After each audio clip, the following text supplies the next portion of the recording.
전문가의 시선으로 글로벌 증시의 흐름을 전망해보는 굿모닝 인베스팅닷컴 시간입니다. 오늘도 인베스팅닷컴의 허재범 지사장과 함께 이야기 나눠보겠습니다. 어서 오세요. 안녕하세요. 네, 안녕하세요. 자, 오늘도 여러분들과 함께 인베스팅닷컴을 통해서 많은 전 세계 투자자들이 보고 있는 뉴스와 그리고 거기에 대한 해석, 종목의 재밌는 내용들까지 들어보도록 하겠습니다. 자, 먼저 오늘은 이 소식을 한번 살펴보려고 해요. 지금 보시는 이 그림이 인베스팅닷컴에서 수요일과 금요일마다 나오는 코믹, 10,000평 정도가 될 텐데 이런 것들이 나오는데 바로 이 그림에 대한 해석부터 한번 해보도록 하죠. 딱 그림 보자마자 느끼겠어요. 지사장님, 보니까 트럼프 대통령이 핸드폰을 들고 트위터를 하면서 거기에서 바이 앤 셀을 계속 누르고 있거든요. 시장의 혼란과 충격을 트럼프 대통령이 트윗과 함께 계속 주고 있다. 이런 식의 뉘앙스인 것 같은데 그림 설명부터 먼저 좀 해주시죠. 우선 현직 대통령이 주식 투자를 하게 되면 그건 문제가 되죠. 네네. 일단 도널드 트럼프 같은 경우는 사업가 출신이죠. 부동산 사업을 했기 때문에 현직 대통령 공직으로 가게 되면은 그 사업 부분을 다른 사람한테 맡겨야 됩니다. 네네. 지금 이 그림에서 나온 그 모습을 보면은 트럼프 대통령이 이번 주 시장을 완전히 그 롤러코스터를 타게 만들었죠. 그러니까요. 대중국 관련해서 3천억 달러 상당의 중국 제품의 그 관세 10% 관세 인상을 9월 1일이 아니고 12월 1일로 연기한다고 해서 주식가를 올렸습니다. 네네. 그런데 또다시 트윗을 통해서 어제 목요일이죠. 한국 시간은 목요일이고 미국 시간은 수요일 날 주요 3대 지수가 3% 이상 빠졌습니다. 그러니까요. 역시 트럼프 대통령의 트윗이 무섭긴 무섭습니다. 네. 트윗의 전체 숫자가 이번 주에 어제까지죠. 네. 시장을 출렁거리게 했던 트럼프 대통령의 전체 트윗 글자 숫자가 280자도 채 안 됩니다. 아, 그렇게 작은 글자로. 그렇죠. 적은 글자로. 네. 그 글자로 주가를 올리기도 하고 또 급락시키기도 하고 그런 부분들이 있었기 때문에 지금 현재 이 만평에서는 그렇게 나옵니다. 만평에서 제일 위에 보면 바이앤셀이죠. 네. 그 다음에는 저희 회사 로고고 그 다음에 트위터 그리고 그 다음에는 주가의 요번 주 움직임을 간단하게 그렇게 표시를 한 거죠. 네. 일단 화요일 주가를 올렸다가 다시 또 수요일 주가를 폭락시킨 장본인이 트럼프 대통령입니다. 지금 현재 미중 무역 전쟁에 대해서 최근 뉴스도 있습니다만은 그 최근 뉴스 모스트 파퓰러에 들어가서 맨 위에 제일 첫 번째 뉴스가 11분 전 로이터 통신에서 나온 네네. 기사죠. 지금 댓글이 89명이 지금 달렸습니다. 11분 동안 이 정도 달렸다는 것은 좀 상당히 호응이 많다는 거죠. 이 기사의 내용에서는 중국이 미국 관세에 대해서 대응 조치를 하겠다는 이야기고 네. 그렇지만 중국이 어제 발표해서 외무성의 발표로 보면은 일단 미국과 협상은 할 수 있다는 그런 의사를 비쳤습니다만 트럼프 대통령은 미국 텀으로 미국의 조건으로 하는 것을 요구한다는 그런 식이죠. 그래서 지금 어느 양국이 한치도 양보 없이 지금 하고 있는 것입니다. 네. 그리고 네, 말씀하십시오. 그리고 또 여기 코믹에서 나온 것처럼 코믹에서는 트럼프 대통령이 지금 미중 무역 전쟁에 어떤 불을 붙이는 것뿐만 아니라 트럼프 대통령은 지금 현재 연준에게도 압박을 가하고 있죠. 네. 연준의 금리 인하를 추가적으로 해주기를 요구하고 있습니다. 여기서는 안 나왔습니다만 지금 현재 오늘 주가가 약간 상승했던 것도 바로 그런 부분들이 어느 정도 작용하지 않았나 보고 있습니다. 네네. 자, 지금 화면에 이제 계속 인베스팅닷컴에서 자주 나왔던 그림들이 이겁니다. 트윗을 통해서 시장의 움직임이 결정된다는 것도 있었고요. 다른 그림이 좀 굉장히 재미있는 그림이 한 가지가 더 있었는데 트럼프 대통령이 트윗을 하는데 바로 옆에다가 룰렛판 같은 것들을 놓고 그다음에 지금 바로 이겁니다. 이번엔 어디를 공격해볼까라고 룰렛 한번 던져서 차이나 걸리면 그때 차이나 트윗을 날리고 이란도 있고요. 네, 이란도 있고요. 그런 식으로 해서 사람들이 너무나도 혼란스러운 것을 만평으로 굉장히 잘 표현을 했었는데 지금 이런 트윗이 계속 나오고 있고 또 이런 만평도 계속 나오고 있고 결국은 시장의 방향성은 우리가 트럼프 대통령의 머릿속에 들어가 보지 않는 한 결국 모른다는 거 아니겠습니까? 그렇죠. 정치 지도자가 특히 미국과 같은 정치 지도자가 시장이 또는 일반이 예측 가능한 정책을 발표하면 좋습니다만은 트럼프 대통령과 같이 어디로 튈지 모르는 그 정책 발표, 특히 대중국 관련 무역 관세 문제죠. 네. 뭐 환율 부분에도 지금 아주 예민한 반응을 하고 있습니다만 이렇게 되면 시장은 상당히 혼란스럽게 됩니다. 네, 알겠습니다. 자, 이런 혼란스러운 시장이 계속 이어지고 있습니다. 이런 가운데서도 종목별로 우리가 접근을 해본다면 이런 뭐 영향력을 좀 피할 수 있는 종목도 분명히 있을 거고요. 영향이 있다고 하더라도 실적이 워낙 좋아서 주가의 상승 기대해 볼 수 있는 종목도 있으니까 지금부터 인베스팅닷컴이 뽑은 탑픽 종목들을 한번 살펴보도록 하겠습니다. 화면으로 만나보시죠. 자, 먼저 월마트입니다. 실적 발표했던 이 월마트 압도적인 1위의 힘을 보여주었죠.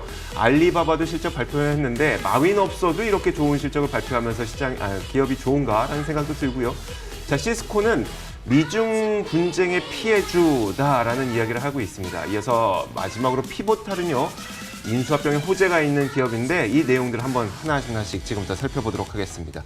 자, 먼저 월마트 한번 보도록 하죠. 저희가 실적 발표에 대한 이야기도 좀 다뤄봤으니까요. 예. 제가 아침에 그 새벽에 주식 네 종목을 저희 그 펄스에서 하게 되는데 네. 그걸 선택할 때 누구나 이야기할 수 있는 종목은 뺍니다. 빼고 좀 네. 새로운 종목 또는 더 관심을 가져야 될 미국 주식 종목을 선택을 하고 있습니다만 어제의 오늘 아침에 마감한 미국 장에서는 월마트를 뺄 수가 없습니다. 네. 즉 월마트 같은 경우는 뭐 모두 다 아시겠습니다만 아칸소주의 벤턴빌에 본사를 둔 기업이고 또 미국의 전설적인 경영가죠. 샘 월턴이 창립했습니다. 현재 전 세계 모든 기업을 통틀어 매출이 1위를 달리고 있고 전체 종업원 수만 해도 230만 명입니다. 그 미국의 초유의 대기업이죠. 네. 그 규모를 보시면은 세계 5대 방위 산업체 연간 매출은 모두 합친 것보다 더 많습니다. 월마트가요? 그렇죠. 그리고 만약에 월마트가 하나의 국가라고 하면은 세계 27위 정도의 그 경제 규모를 가진 국가가 될 수 있습니다. 즉 아르헨티나나 그 유럽의 오스트리아 그 정도의 기업입니다. 규모를 가지는 게 예. 월마트라고요? 그렇죠. 그렇군요. 그리고 미국에서 지금 소매기업 오프라인의 소매기업 코스트코도 한국에 진출했으니까 모두 아시겠습니다만 네. 크로그, 타깃 등의 매출을 전부 합쳐봐야 월마트의 60% 정도밖에 안 됩니다. 그 정도예요? 우리나라에서는 아무래도 코스트코를 또 경험을 하다 보니까 코스트코 굉장히 크겠구나 생각하지만 그죠, 예. 코스트코, 크로거, 타깃 다 합쳐도 60%밖에 안 됩니다. 예. 그 월마트가 어제 주가가 제가 뺄 수 없었던 것은 그 대중국 현재 미중 무역 마찰 또는 전쟁의 가장 소매업체들이 네. 관세가 올라가게 되면은 소매업체들이 피해를 보게 되죠. 네.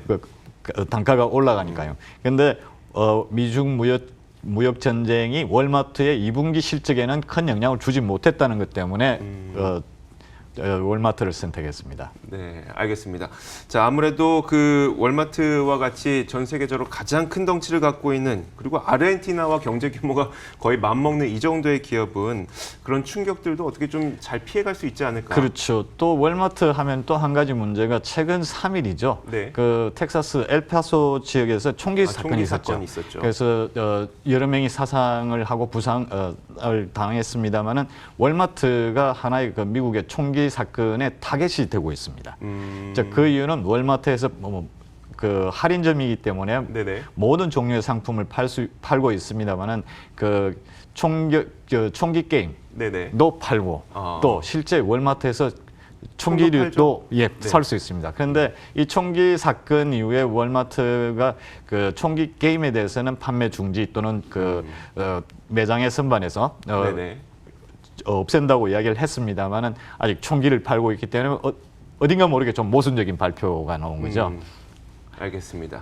자, 월마트 내부적으로 갖고 있는 그리고 총기 사건과 관련된 내용까지 한번 살펴봤습니다. 이어서 알리바바 한번 볼 텐데 그 제목을 참 재미있더라고요. 마윈이 없어도 실적은 이렇게 좋을 수 있나? 네, 마윈이 2년 후에 사임한다는 발표를 네네. 했었죠. 근데 월마트 알리바바 같은 경우는 중국에서 아주 급성장하고 있죠. 네네. 미국의 월마트라고 하면은 중국에서는 사실 아마존하고 비교가 될 수 있는 네네. 기업이 되는 거죠. 그렇죠. 온라인 상거래를 주도하는 거니까요. 근데 월마트도 지금 현재 온라인 서비스를 네. 하고 있기 때문에 같이 넣어봤습니다. 우선 월마트는 미국을 대표하는 소매기업이고 그 알리바바는 중국을 대표하는 온라인 상거래 업체이기 때문에 이 두 업체가 어제 실적 호조로 올랐습니다. 네. 사실 그 마윈 같은 경우는 뭐 잭마라고도 하죠. 영문명으로는 그 영어 강사였다가 네. 몇 번의 그 인터넷 사업을 시도했습니다만은 다 실패했었습니다. 근데 그런 마윈이 그 알리바바닷컴을 B2B 온라인 쇼핑몰로 만들어서 네. 시작을 했죠. 그렇게 해서 일반인을 대상으로 한 온라인 쇼핑몰 타오바오가 추가되었고 네. 또 타겟을 부유층으로 해가지고 온라인 백화점 즉 티몰을 그 계열사에 추가시켰습니다. 그러면서 알리바바의 현재 그 매출 또는 거래량은 중국 국내 총생산 즉 GDP의 2%를 차지합니다. 그 정도의 규모이기 때문에 그리고 또 중국 국내 온라인 거래의 80%가 알리바바 계열사를 통해서 이루어지고요. 네. 중국 국내 소포의 70%가 알리바바 관련 회사를 통해서 거래되고 있습니다. 그 정도 규모니까 제가 앞서 월마트를 소개해드리고 두 번째 그 알리바바를 소개해드리는 이유를 알겠죠. 네. 즉 알리바바도 미중 무역 전쟁에 큰 영향을 받지 못하고 실적이 긍정적인 실적 발표를 해서 주가가 3% 가까이 올랐습니다. 알겠습니다. 자, 아직 은퇴는 안 한 상태이고요. 그렇죠. 언제쯤 은퇴하고 그 은퇴 이후가 좀 궁금하더라고요. 그 은퇴를 한다고 해도 그 마윈 같은 경우는 오너이기 때문에 네네. 그 어떤 간접적인 경영 어드바이스나 어떤 그런 형태는 할 수 있을 겁니다. 지금 현재 그 마윈이 그 2년 후에 그 은퇴하겠다는 이야기는 일단 그 알리바바의 조직 규모가 어느 정도 자기 자신이 직접적인 데이투데이 오퍼레이션에 관여를 안 해도 그 정도로 성장을 지속할 수 있는 그 구조이기 때문에 발표한 게 아닌가 싶습니다. 네, 알겠습니다. 자, 이어서 다음 기업은요, 시스코입니다. 자, 시스코도 한번 살펴보도록 하죠. 자, 시스코는 사실 뭐 그 B2B 사업을 좀 하다 보니까 개인들은 좀 익숙치는 않은 기업이긴 하거든요. 그렇죠. 시스코 같은 경우는 일종의 그 장비, 컴퓨터 장비 쪽에 관련된 업체이기 때문에 네. 그 시스코 금문교로 잘 알려져 있죠. 회사 로고가 금문교처럼 맞아요. 그 금문교상 즉 본사가 샌프란시스코에 있다는 것은 뭐 누구나 다 아시게 되겠습니다만은 이 컴퓨터 네트워킹 장비 업체인 시스템의 그 최고 경영자죠. 척 로빈스가 15일이죠. 어제 그러니까 한국 시간으로 15일이니까 어제 그 CNBC하고의 그 인터뷰에서 그 중국의 사업 부분이 네.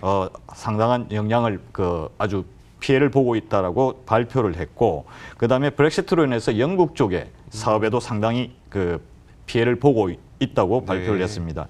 그 부분 때문에 그 좀 부정적인 지금 현재 어제 발표에 의하면은 7월에 매출 성장, 성장을 6%로 잡았습니다만은 네. 지금 현재 현 분기가 0%에서 2% 사이.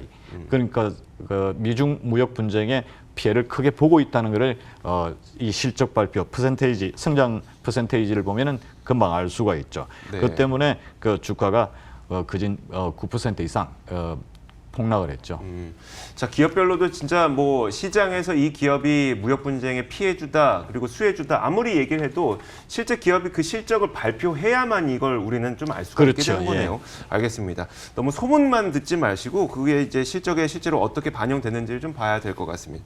자, 마지막으로 피보탈이라는 기업 한번 볼 텐데 이 기업은 사실 저 이름 처음 들어서 예, 정말 재밌는 회사입니다. 네. 저도 그 주식 종목을 발굴하면서 이런 기업은 처음 봤습니다만 네. 우선 피보탈의 주가가 차트에서 보시다시피 68%. 68%가 하루에 이건 올랐다고요? 하루에 이 정도 오른다는 것은 상상하기 힘들죠. 네네. 그 VMware라는 회사가 그 피보탈 소프트웨어, 옛날에는 피보탈 랩스였습니다. 40억 달러에 인수한다는 뉴스가 전해졌죠. 네. 근데 이 두 회사는 델 테크놀로지가 최대 주주입니다. 어차피 합병될 회사였죠.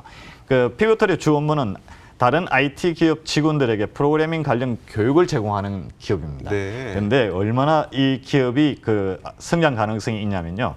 델이나 마이크로소프트 등 IT 기업뿐만 아니라 그 GE, 제너럴 일렉트릭이죠. 그리고 포드 등의 다양한 분야의 대기업들이 이 회사에 투자를 했습니다. 네. 그리고 BMW, 메르세데스 벤츠, 로키드 마틴, 그리고 제가 전에 근무했던 블룸버그, 이베이, 네. 트위트 이런 회사들이 피보털의 고객사이고 구글 역시 창립 초기 피보털로부터 도움을 받았습니다. 네. 피보털의 기업 가치는 28억 달러고 우리 돈으로 약 3조 1천억 원 정도 되죠. 네. 알겠습니다. 자, 이런 기업도 있었군요. 참 재밌는 기업입니다. 피보탈도 좀 공부해 보시면 좋을 것 같습니다. 인베스팅닷컴 허재범 지사장과 함께 이야기 나눠봤습니다. 고맙습니다. 감사합니다.